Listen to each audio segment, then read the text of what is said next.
Hey, Ag Teacher Thoughts here, coming at you with another video. This one we're going to talk a little bit about how greenhouses like this function and how we keep them to the correct temperature of what we want so that we have ideal growing conditions for our plants. Now, greenhouses can come in many different forms. They can be like this large greenhouse up here behind me, or like this little garden plot basically frost cover that we have down here to the side. So they can come in a manner of shapes, they can come in a manner of covering materials, a manner of designs. And we're going to talk about kind of the heat and how that is that works or that occurs in our greenhouse, both from a heater and a solar gain or passive heating condition. So let's go inside, we'll look a little bit about what's going on in there, and then we'll go look at some graphs and talk about how it works. So right now we're in our high school greenhouse, and as you can see, I've got a thermometer set up here that's actually been here acclimatizing itself since yesterday. So it's been here a full 24 hours. As you can see at this thermometer, it's currently reading 86 degrees Fahrenheit in this greenhouse. Now, this morning it was in the 30s, so it was actually quite chilly.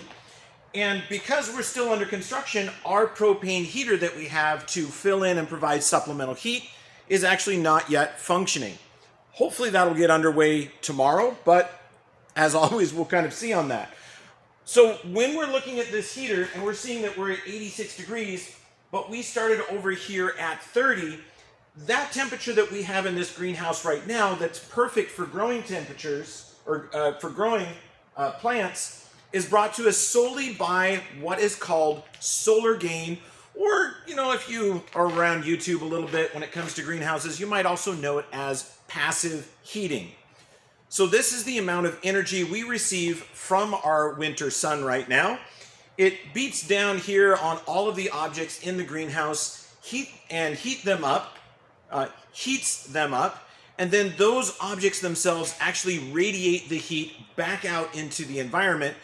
In this case, it's the covering of asphalt and the other benches and other things in the greenhouse, and they radiate their heat back out into the air and they warm the air up. And that's where we're getting this more than 50 degree gain in heat in this structure. Now, outside it's probably the upper 50s, but in here it's a comfortable 86. Now, we're still early in spring, and we've got cooler nights. And we're really just kind of waiting for clear, hot, sunny days to be able to really raise this temperature up. If you look back at some of my videos from last year, I'll link them down below in the description. I've got one video where I show you the thermometer. It's 118 degrees, but by far that was not the hottest that I had in this greenhouse during our growing season last year. That record actually goes to 122 degrees. And yes, plants can survive at 122 degrees, but let me tell you, as a worker in a greenhouse, 122 degrees is a bit uncomfortable, especially when you're using lots of water and raising the humidity. In fact, it can actually get to hazardous conditions if we're not careful.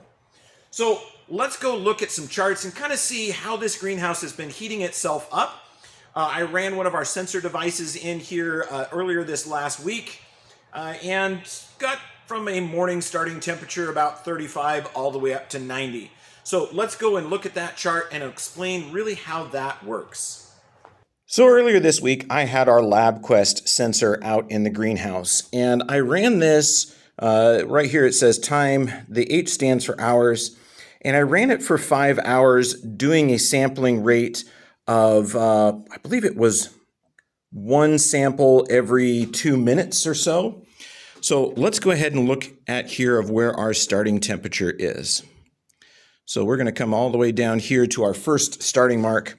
And as you can see, our temperature when we started with this, and that was after I allowed this to sit and acclimatize, it was 35 degrees at about 7:30 in the morning. So that was our overnight low, got down to 35. Now you can see it did dip a little bit more as it sat there. And then as we go along, you can see that we have a sudden increase in temperature. So it went from 35 up to 37. There's 46. And as it goes, it starts to climb higher and higher and higher. And if we look at this chart right down here, where it was still holding on into the middle 30s, That's when the greenhouse was still in the shade of the surrounding hills. So here in the school, we are in the bottom of a valley, and the morning sun doesn't necessarily hit until about probably about 9 o'clock, 8:30, 9 o'clock.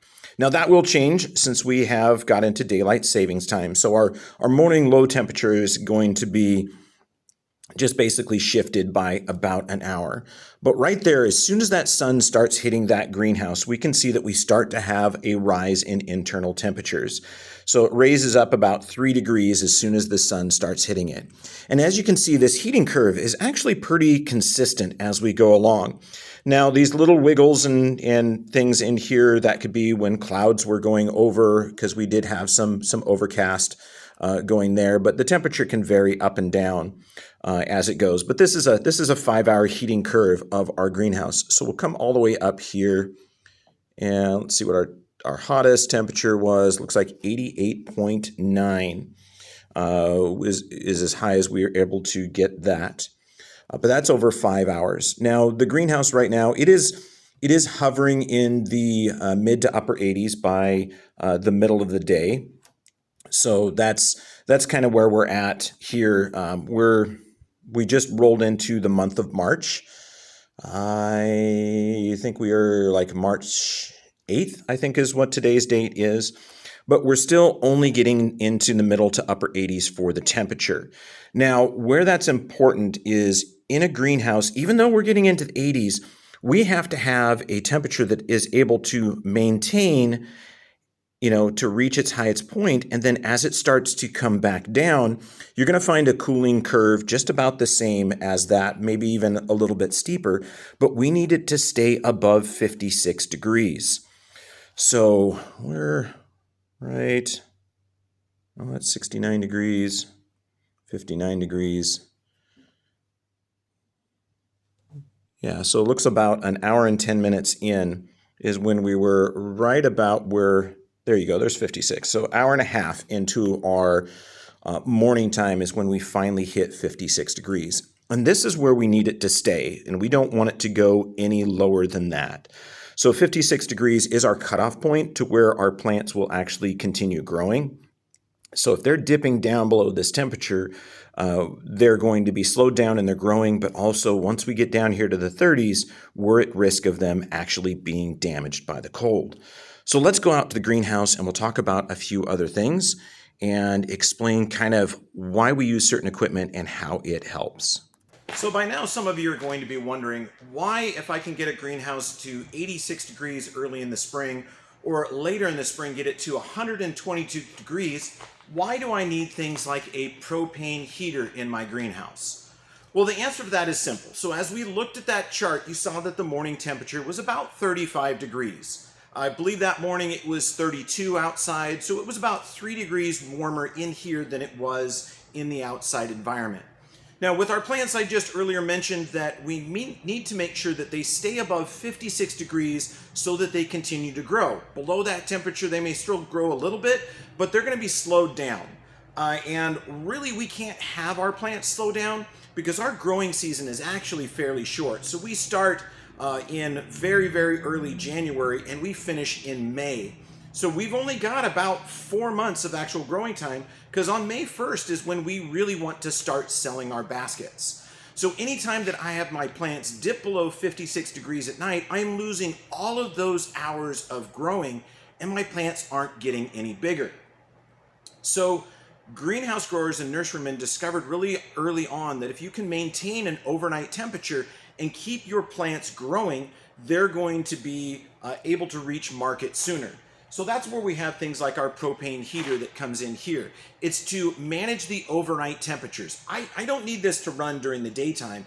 I need to run this in the overnight temperatures to make sure that this space stays above 56 degrees. And if I can do that, my plants will continue to grow and we'll make our target sales date. So as you can see, even in the short amount of time that we've been here, that the sun's been out, we've actually gained 2 degrees in our solar gain, or our heat here in the greenhouse. So when I first started shooting this video about 15 minutes ago, we were at 86 degrees and now we're at 88 degrees. And we can actually watch this change if we were to put this on a time lapse, and you'd be able to see that temperature go up. Now, we're going to continue to work on this greenhouse and add the other things that we've got. So in addition to the heating, which is what we need early season, we also have to have one other thing that we're going to need near the later part of the growing season. Now, just like plants need to have a warmer temperature in order to grow, we also need to moderate the daytime temperatures so that our plants don't become heat stressed or stunted due to excessive heat during the day. And that's where these devices behind me come in. This is it's a commercial exhaust fan that's going to suck all of the air through here and help take some of that air that's heated up for our solar gain and keep it below a nice, decent growing temperature. So I'd like to kind of see that temperature around 85 degrees at most.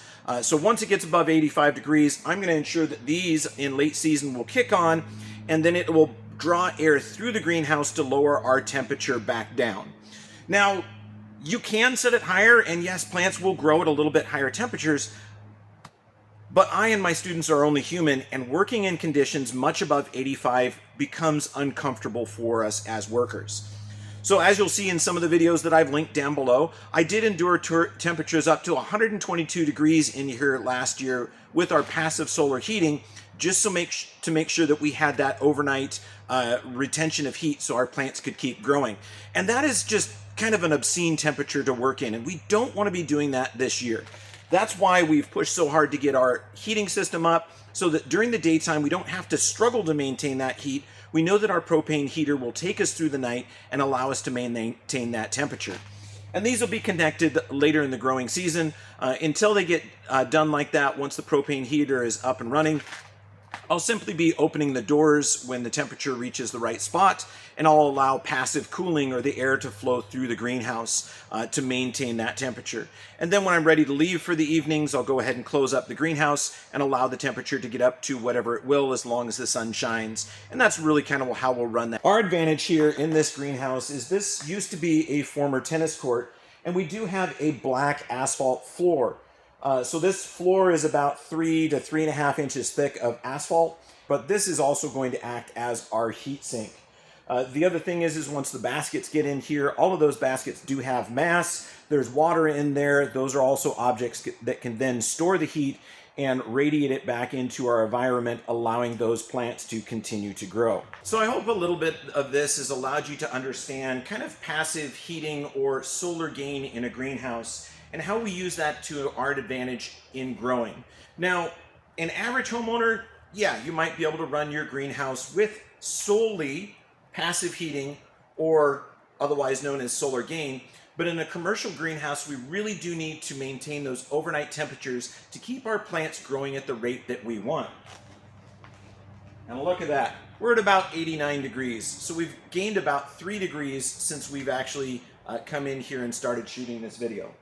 Anyway, I hope that's a little bit of an explanation to help you understand why, even though we have solar gain and we have warmer temperatures in the afternoon, our greenhouse really does need supplemental heat overnight, and that's simply to maintain a better product and make sure that we don't have any dead loss due to temperatures. Anyway, I hope you're enjoying. I hope you've learned something. Ag Teacher Thoughts out.